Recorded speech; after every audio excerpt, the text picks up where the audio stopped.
And throughout early voting, thank you. Thank you for believing in our democracy. Whether you voted for me or not, I serve all of the people of Illinois. It's a mandate that I take very seriously, and I look forward to serving you these next 4 years. During my first term, we have raised the minimum wage, balanced the state budget, got credit upgrades, made historic infrastructure investments, made college more affordable, lowered taxes to help families with inflation, lowered the price of insulin and other life-saving medications, legalized recreational cannabis while expunging possession charges, which have mostly hurt black and brown people, protected the right to reproductive health care, and the list goes on. As we embark on a second term, my administration will be laser focused on continuing to rebuild Illinois, an Illinois that works for everyone, regardless of their background or the zip code that they live in. The election yesterday was a chance for Illinoisans to decide who we want to be. Do we want to be the kind of state that provides humanitarian assistance to asylum seekers? Do we want to be the kind of state that prioritizes the mental health and substance use treatment for people who need it most? Do we want to protect women's rights and civil rights and voting rights? Do we want to be the kind of state that leads the clean energy revolution, paving the way for an environmentally conscious and sustainable future? Well, Illinoisans made their decision, a decision that we should be a beacon of hope and opportunity and caring. Yesterday, working families won, children won, those who have been left out and left behind won. Our economy won, democracy won, and I can't wait to get back to work. And with that, it is my great pleasure to introduce my partner and the best lieutenant governor Illinois has ever had, Juliana Stratton. Good morning. I'm Juliana Stratton. I use she, her pronouns. And thank you, Governor Pritzker, for that warm introduction and for your unwavering leadership. We have the choice to stand on the right side of history, and I echo your remarks when I say we will stay true to that path. I'm proud to serve alongside you to show that leadership means putting the people of Illinois first. We recognize we move forward when we all have the tools, resources, and support to take that next step. I'm excited to continue working for and with the people in communities across Illinois that are urban and rural, and all of which makes our state so vibrant. We'll continue the work by continuing to bring sustained investment in communities that were for too long disinvested. We'll push forward by protecting women's rights and committing to gender equity. We'll maintain a vision that includes every Illinoisan of just and equitable opportunities in employment, education, housing, and other areas that impact our lives.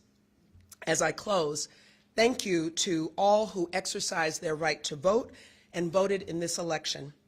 No matter your vote, we work together to protect democracy, and I look forward to working with you to take the next step during our second term. With that, I'll pass it back to the governor to answer some questions. Governor? Thank you.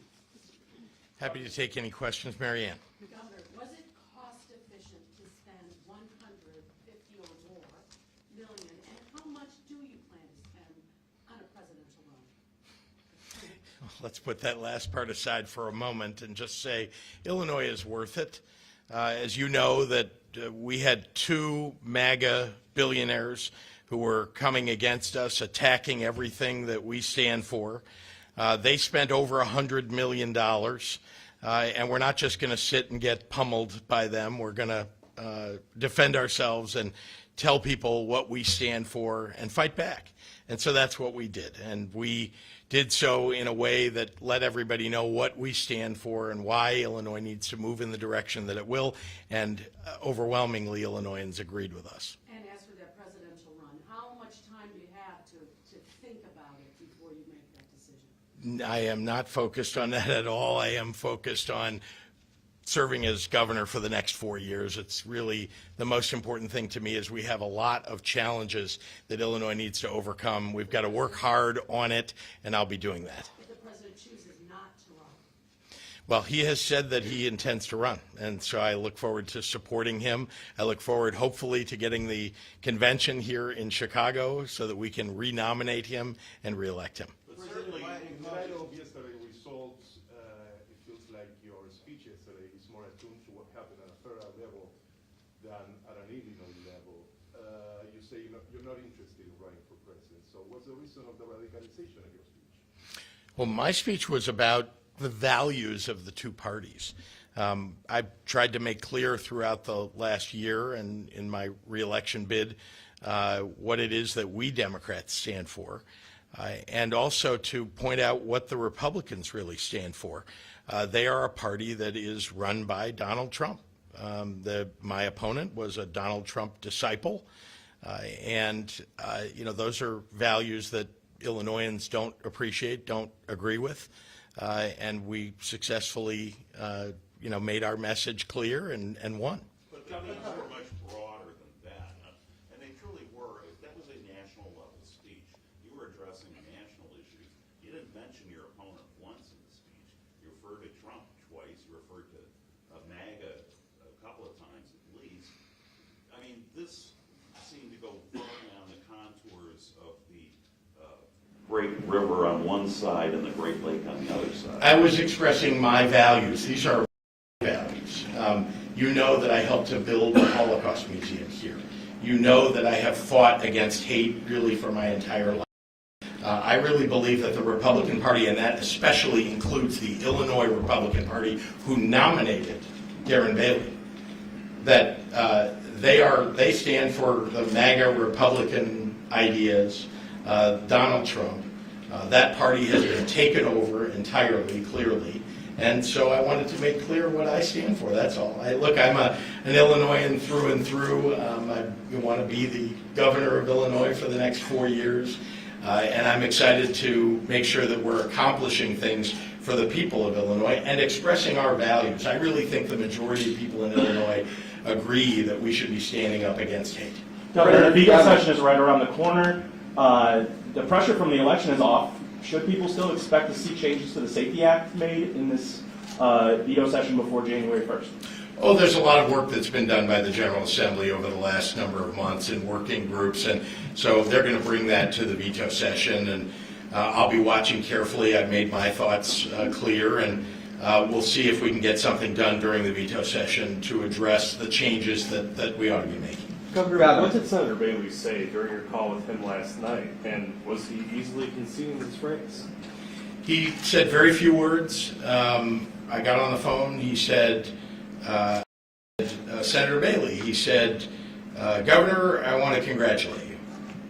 And I said, well, thank you very much. That's very kind of you. And he said, okay then. That was it. That's the entire call. Tell us about your call with President Biden. Did you guys discuss 2024? No, I got a nice call from President Biden congratulating me on our victory, reaffirming his belief that we've really been imaginative and effective at using federal dollars here in Illinois to get big things done for the people of Illinois, for working families. And he talked about all that on the call. And it was a nice call, really just a congratulatory call from the Could I ask President. another 2024 different question? I don't know why you are. I think I've answered. No, you haven't. Happy to answer your next question. What's that? You haven't heard the question yet. That's true.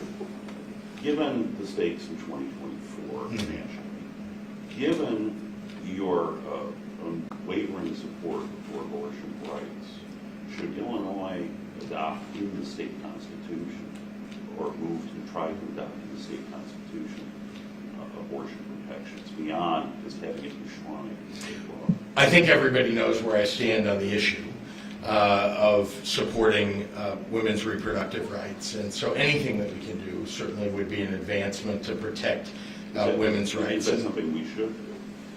It's certainly something that we could think about. It is obviously very difficult to get things onto the Illinois Constitution. And so that's one of the considerations, I think. But here's the thing. We are a pro-choice state, and certainly as governor for the next 4 years and with a Democratic General Assembly, I think we will successfully expand our capacity to deal with the challenges that are now facing Illinois because every state around us has become an anti-choice state. So we're going to do everything we can to protect a woman's right to choose, and I pledge to women everywhere in our state that I take it as a very personal responsibility that we should protect them and that we should do everything that we can to continue to do that. Jim Durkin announced that he's not. Just, yeah, it's okay, David. I was looking right at you. You had mentioned you serve all people of Illinois. Yes, what, ma'am. if any, olive branch specifically will you extend to the Republican Party? And considering the results from last night, do you think that Illinois' Republican Party should or might start moving away from the Donald Trump platform? Clearly, they should move away from the Donald Trump platform. The Republican Party has gone so far off the rails now that they don't represent the majority of people in the state of Illinois. In fact, they've become a super minority party representing a super minority of people in Illinois, even though they control, that the super minority of Republicans control the Republican Party. So I implore them to change. I also have always reached out, literally from before I was elected the first time, to the Republicans in the General Assembly to work with them, and we've gotten a lot done. I don't know if you recall, but many of the things that I just talked about that we accomplished actually were done in a bipartisan fashion. We legalized cannabis in a bipartisan fashion. We did it, we passed the infrastructure bill in a bipartisan way. We passed my first budget in a bipartisan way. It was the Republicans who decided after 1 year that going into an election year, they wanted to stop working together. So I'm open to working with Republicans on good, rational, solid ideas for the future of the state. And yeah, compromise is a good thing. If they have good ideas, they should bring it to the table. But Governor, what motivation do Democrats with continued supermajorities and with the election outcome have to even work with Republicans? There are some who are looking at the Republican Party in Illinois and saying they've pretty much become irrelevant. Well, that's not me. I think you have seen, I've worked with Republicans, and I look forward to, I have always had an open door. And I have asked Republicans to come see me if they want to talk about something and think we can work together on something. I've been open to that. I've never rejected that idea. I do like the idea of us having bipartisanship in the state of Illinois. Look, I'm not going to compromise my ideals and the things that I believe. But on the other hand, again, if you bring good ideas, it's something we ought to be listening to and incorporating. Governor, what should we think about that photo of you yesterday shaking hands alongside Chuy Garcia? Are you going to endorse anyone in the mayor's race? Might it be Mr. Garcia? Well, you apparently didn't see the pictures of me with Cam Buckner or weren't with alone. Alderman You weren't alone Eugene with them. Sawyer. There were big groups. Well, I had a group of people together. Yeah, you're making more of it than it is. Look, he's the congressman from the area where I was shaking hands at a Orange Line stop, and he's a good man. I am not taking sides in the mayoral race. I am focused on the job that I have ahead of me in my second term. Jim Durkin. Would you like to see state lawmakers focus on abortion protections and passing an assault weapons ban during veto session next week, or just wait until you have more votes come January? Well, again, that's going to be a question of a roll call, of looking at what we can get, and I'd like to do it in a bipartisan fashion also. Do you what we have can faith get that together. Democrats have enough votes, though, to do it next week? We'll see. I think that the fact is whether we get it done in November, we get it done in January, early in the session, whenever that may be, we are going to work on passing an assault weapon ban and making sure that we are protecting women's reproductive rights by expanding capacity and in making the investments that are necessary here in our state to protect women. Your take on the fact that AP called the race at 7 p.m. when there were still people downstate waiting to vote? I have to say that I was as surprised as anybody. Look, I also saw a program the night before watching PBS. They interviewed Julie Pace, who works for AP, talking about the complex nature of the models that they use in order to make predictions. and projections. And so I was fascinated watching it the night before, not expecting that our race would get called quickly. But look, they weren't wrong. Governor Jim Durkin announced this morning that he will not seek another term as the House GOP leader. What's your reaction to that? And obviously that's someone that you're used to working with. Are you concerned that someone who's much more conservative, someone from you call the MAGA wing of the GOP might get that job? I'm only concerned if someone takes the job who's unwilling to sit down and actually talk about, what we might do together. If they're unwilling to talk, if they reject the idea of bipartisanship, that would not be good for the state of Illinois. Is Durkin a loss? I obviously got to know the minority leader in my first year in office when we worked together on so many issues and again passed a bipartisan budget together. And so, look, I think someone who has served as many years as he has admirably, honorably, is someone that is probably a loss for the Republicans because he's decided not to run for leader again.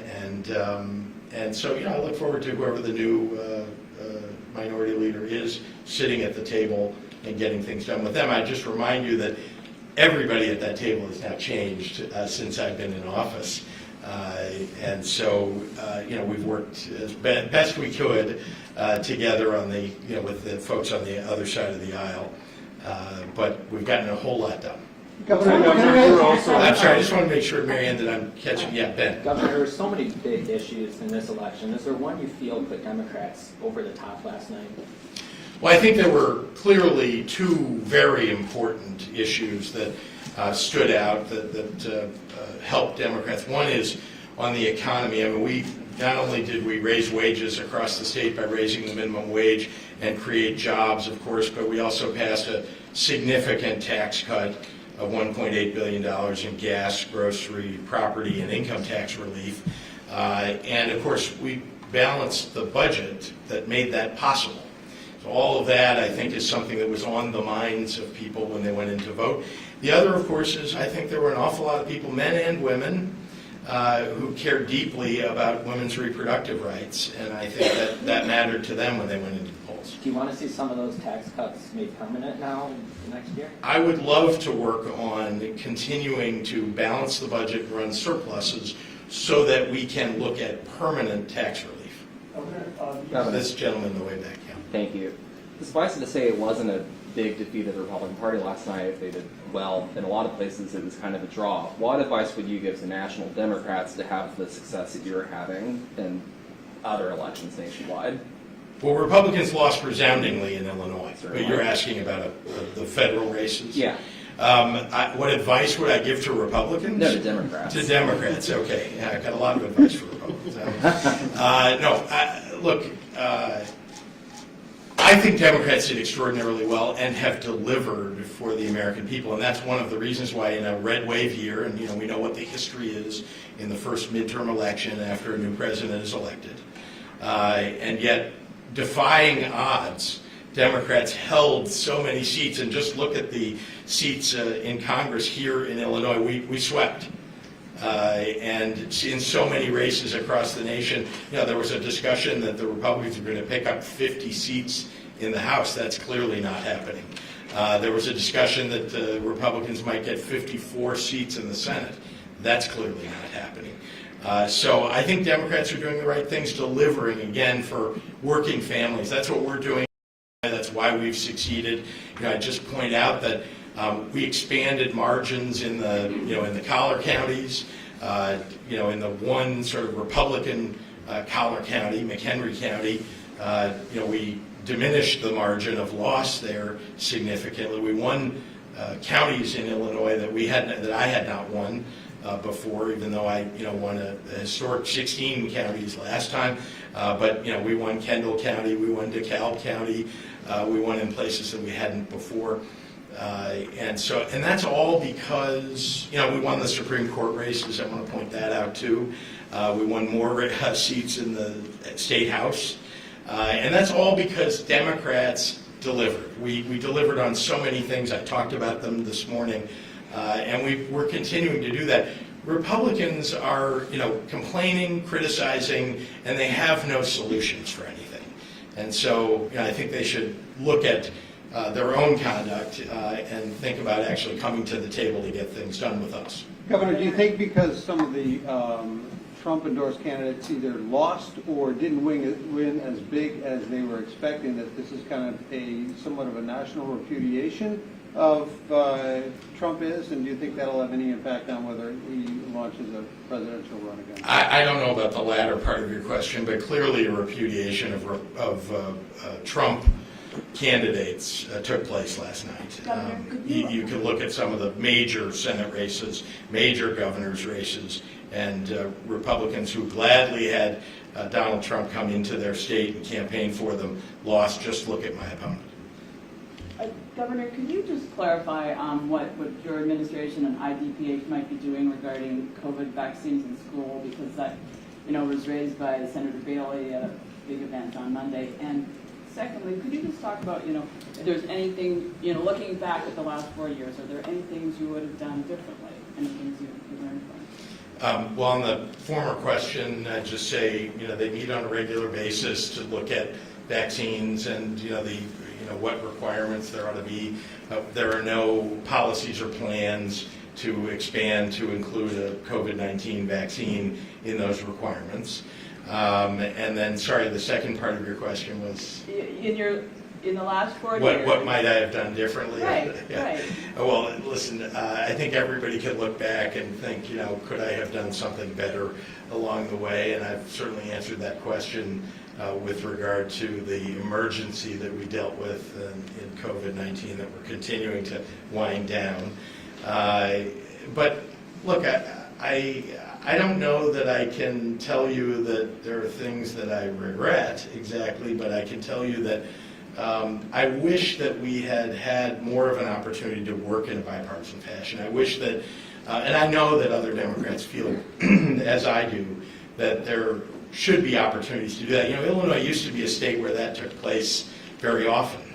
And I've tried very hard. In my first year before COVID hit, I had Republicans over to the governor's mansion every week, and with Democrats, and we had dinners, we had cocktail parties. We spent time talking about things in personal way as well as on policy. And I wish that we had had more opportunity to do that during the last 4 years, because I think we could have gotten more done. And I wish that Republicans hadn't chosen to become very partisan, shortly after my first year in office. And I think we can get back to a point where we are talking to one another. Again, it'll depend upon leadership and others in the party, in the Republican Party. Governor, you said that Yes. you intend to serve out the 4 years of your second term. Mm-hmm. Will you commit to finishing your second term? I commit to you that I'm, planning to be the governor for the next 4 years. We have too many things that we need to accomplish for the state. I think we all know, what that list is, or at least you all have a pretty good idea what that list is, and we're going to continue to do it. And again, principle among them is we've got to stop being irresponsible about our fiscal situation in the state like my predecessor was, and like was proposed by my opponent during this latest campaign, and actually focus on solving the real fiscal challenges of Illinois.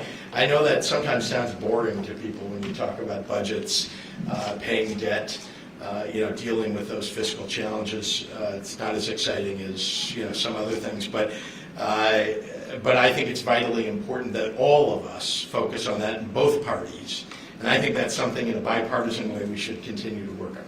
So there's no group behind the scenes, because commit to you planning to be governor will be dissected. It's sort of like the definition of it. I don't know what. Yeah. So there's nobody behind the scenes of your campaign team that. No, there was some story that I think appeared, and I think you tweeted it, about